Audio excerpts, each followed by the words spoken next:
कार्तिक महात्म 17वां अध्याय। राजा पृथु ने कहा, हे देवर्षि, अब आप यह कहिए भगवान विष्णु ने वहां जाकर क्या किया तथा जलंधर की पत्नी का पतिव्रत कैसे भ्रष्ट हुआ।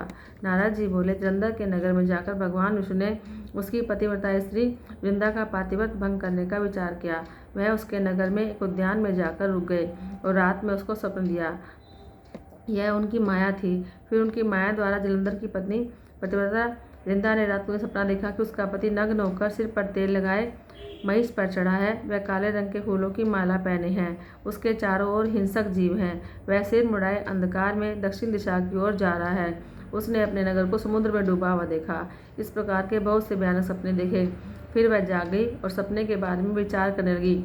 इतने में उसने सूर्य को उदय होते हुए देखा तो उसमें एक छिद्र दिखाई दिया, तो वह कांतिहीन था, जिसे उसने बुरा समझा। वह भयभीत होकर रोने लगी। वह छज्जे पर गई, अटारी पर चढ़ी, भूमि पर उतरी, मगर उसको कहीं पर शांति नहीं मिली। फिर वह अपनी 2 सखियों को साथ लेकर उपवन में गई। वहाँ भी उसको चैन नहीं मिला। फिर वह जंगल में गई। वहाँ भी उसको चैन नहीं मिला। वन में उसने शेर के समान 2 भयंकर राक्षसों को देखा, तो वह डरकर भागने लगी। उसी समय वहाँ पर अपने शिष्यों के साथ एक मौनी तपस्वी आया। भयभीत वृंदा उसके गले में हाथ डालकर उससे अपनी रक्षा के लिए बोलने लगी। मुनि ने एक ओंकार से दोनों राक्षसों को वहां से भगा दिया, तो वृंदा को आश्चर्य हुआ। वह भय से मुक्त होकर मुनिनाथ को हाथ जोड़कर प्रणाम करने लगी और कृतज्ञता व्यक्त की। फिर उसने मुनि से अपने युद्ध में लगे हुए पति के बारे में पूछा।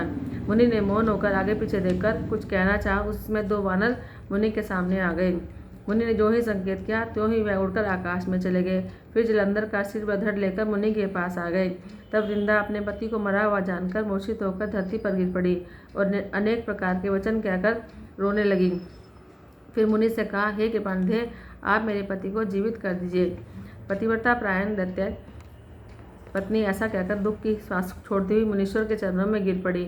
तब मुनि ने कहा, हे, यह शिवजी द्वारा मारा गया है, अतएव जीवित नहीं हो सकता, क्योंकि जिसे भगवान शंकर मारते हैं वह कदापि जीवित नहीं हो सकता।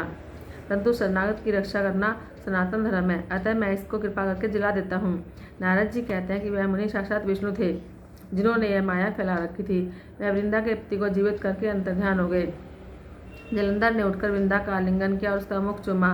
वृंदा भी पति को जीवित देकर खुश हुई और जब तक हुई सारी बातों को सपना समझा। फिर वृंदा सकाम होकर बहुत दिनों तक उसी वन में अपने पति के साथ विहार करती रही।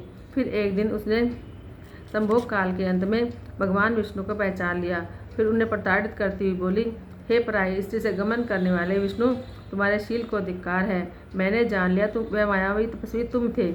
हे राजन, ऐसा कहकर क्रोधित होकर पतिव्रता वृंदा ने अपने तेज को प्रकट करते हुए श्राप दिया।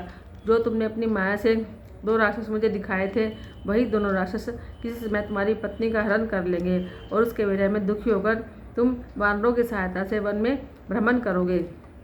और यह सर्वेश्वर जो इस समय तुम्हारा शिष्य बना है, यह वहाँ तुम्हारा साथी रहेगा। ऐसा कहकर पतिव्रता वृंदा भगवान विष्णु के मना करने पर भी अग्नि में प्रवेश कर गई। ब्रह्मा आदि देवता आकाश से उसका प्रवेश देखते रहे। वृंदा के सिर का तेज श्री पार्वती जी के शरीर में चला गया और आकाश में जय जय शब्द होने लगा। पतिव्रत धर्म के प्रभाव से वृंदा ने मुक्ति प्राप्त की। बोलो श्री कृष्णचंद्र भगवान की जय।